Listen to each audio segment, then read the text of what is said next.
porque ¿qué nos pasa? A veces vienen derivados de las escuelas y la derivación es anda un psicólogo o anda una psicóloga. Y tal vez después creando el espacio de esta primera escucha, que nos tomamos el tiempo necesario para justamente escuchar a este adolescente o juventud,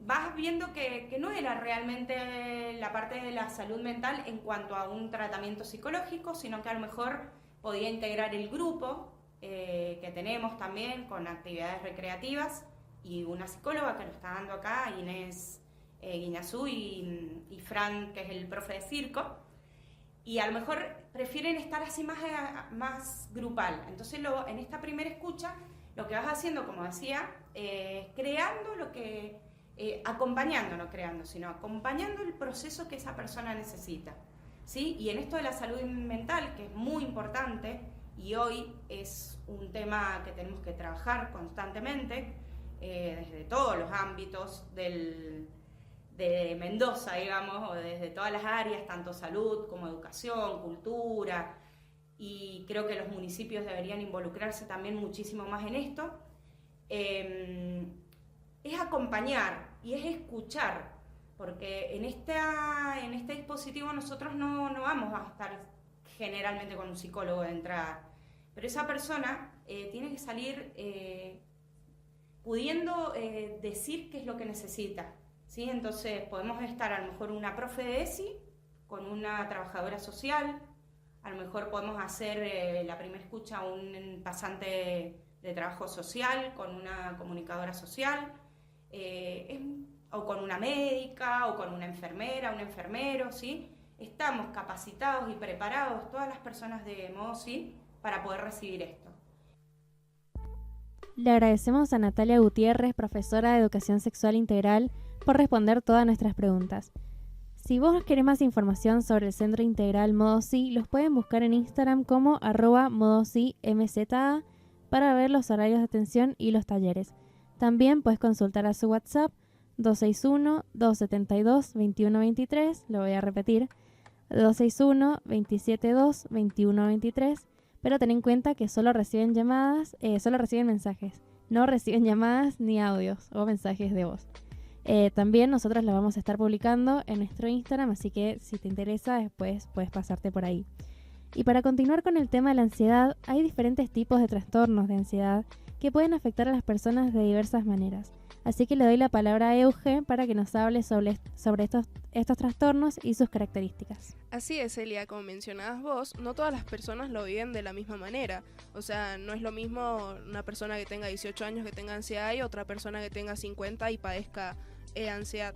Ahora les voy a mencionar los diferentes tipos de trastornos que hay. En primer lugar, tenemos el trastorno de la ansiedad generalizada, donde muchas personas se preocupan por cosas como los problemas de salud, el dinero o la familia. Sin embargo, las personas con trastorno de ansiedad generalizada se preocupan extremadamente o se sienten muy nerviosas con mayor frecuencia por estas y otras cosas, incluso cuando hay poca o ninguna razón para preocuparse. En segundo lugar, tenemos el trastorno obsesivo-compulsivo, donde las personas que padecen este trastorno pueden tener obsesiones, compulsiones o las dos cosas juntas. Las obsesiones son pensamientos, impulsos o imágenes mentales que se repiten y que son intrusivos, no deseados y provocan ansiedad a todas las personas. En tercer lugar, tenemos el trastorno de pánico, que las personas que padecen este trastorno tienen ataques repentinos, frecuentes, donde estos ataques se caracterizan por una ola repentina de temor, incomodidad, o bien una sensación de perder el control, incluso cuando no hay un peligro real o un factor desencadenante que esté bastante claro.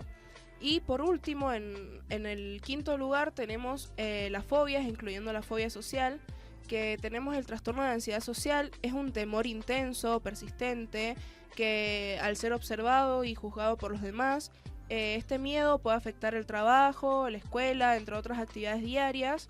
Incluso puede dificultar hacer nuevos amigos y conservarlos también. Lo bueno es que el trastorno de ansiedad social se puede tratar a tiempo. Gracias por compartir esta info, Euge, que la verdad, muy interesante. Es importante entender que estos trastornos mucha gente los vive y a veces no lo sabe. Me parece que igual, aunque a veces cueste, haya tratamientos disponibles. Maggie, ¿nos puedes hablar sobre el lado más científico o más específicamente la epidemiología de la ansiedad? Claro que sí, Celia, para ampliar un poco más de la parte científica y las estadísticas de la epidemiología de la ansiedad, les voy a comentar que se estima que más de 264 millones de personas en todo el mundo sufren de algún tipo de trastorno de ansiedad, lo que lo convierte en uno de los trastornos mentales más comunes. Es más frecuente en mujeres que en hombres, dato muy importante, y suele manifestarse por primera vez durante la infancia o la adolescencia. En 2004, la epidemiología de la ansiedad en la Argentina sigue reflejando tendencias preocupantes que se han observado en los últimos años. Aunque los datos específicos del año pueden variar a medida que se recopilan los más estudios y encuestas actualizadas. Prevalencia de la ansiedad en Argentina. Prevalencia general. Los trastornos de ansiedad han mostrado ser una de las condiciones más comunes de la salud mental en Argentina. Diversos estudios indican que aproximadamente entre el 15 y el 20% de la población ha experimentado algún tipo de trastorno de ansiedad en algún momento de su vida. El impacto de la pandemia de COVID-19. La pandemia de COVID-19 incrementó notablemente los niveles de ansiedad y otras afecciones de salud mental en la población. Y aunque en efectos directos la pandemia ha disminuido, los estudios muestran que muchas personas continúan lidiando con trastornos de ansiedad post-pandemia. Como habíamos mencionado anteriormente, la pandemia dejó, por así decirlo, a muchas personas con ansiedad por el encierro y demás cosas que se dieron en cierto momento.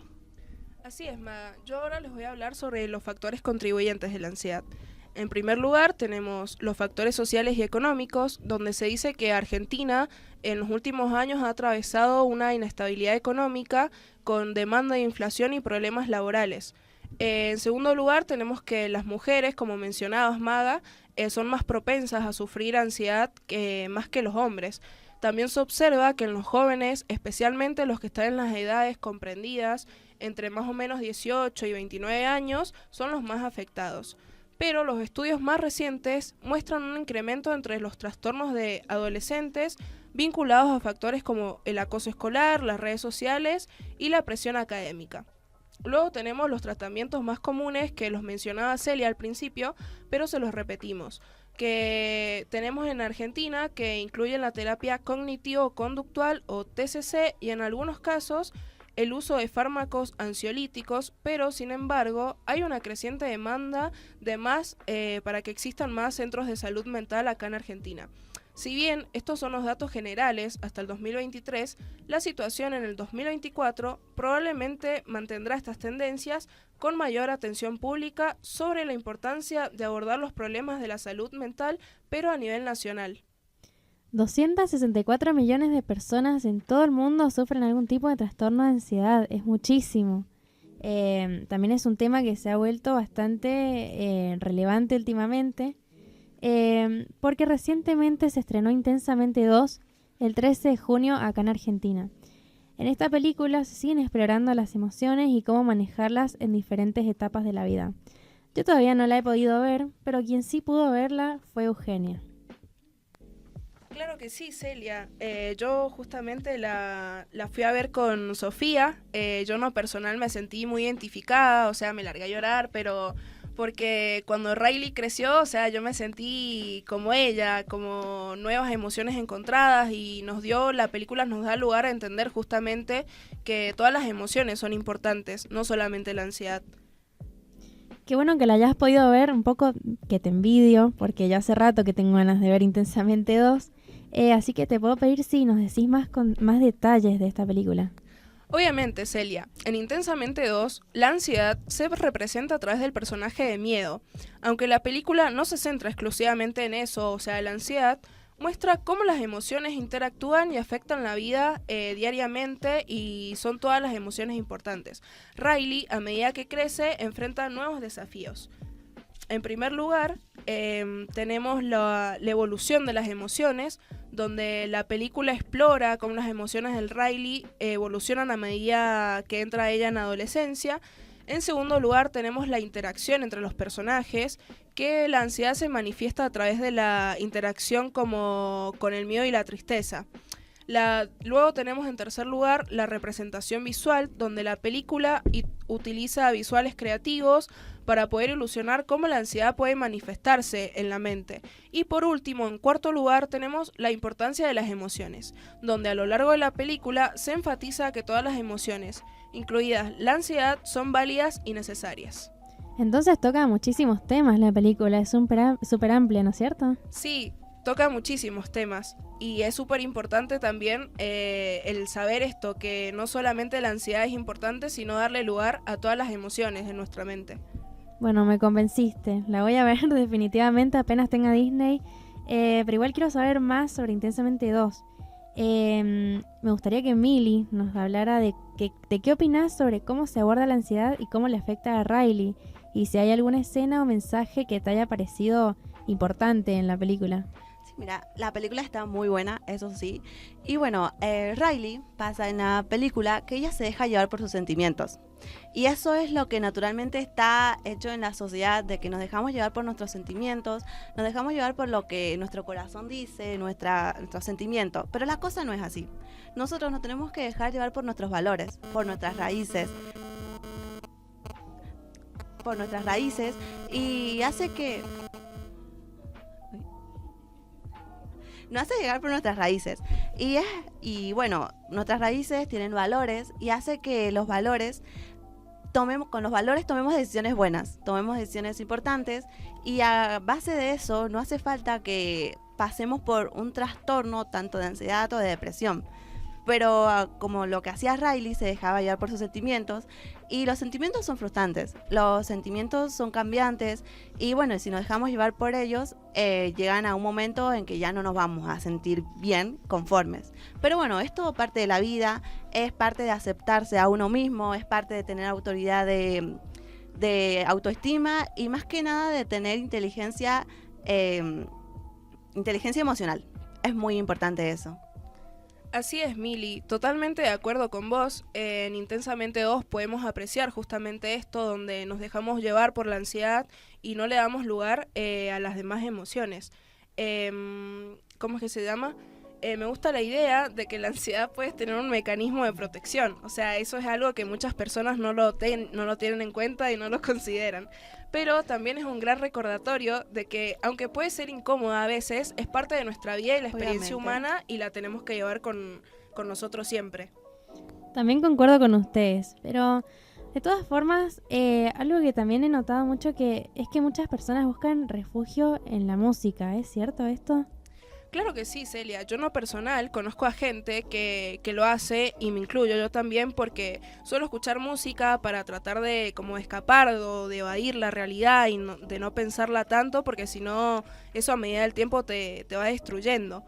Ahora te voy a decir como algunos detalles básicamente, que es la música como terapia, donde los efectos emocionales tenemos en primer lugar que escuchar la música quizás las personas sienten que las pueden llegar a salvar.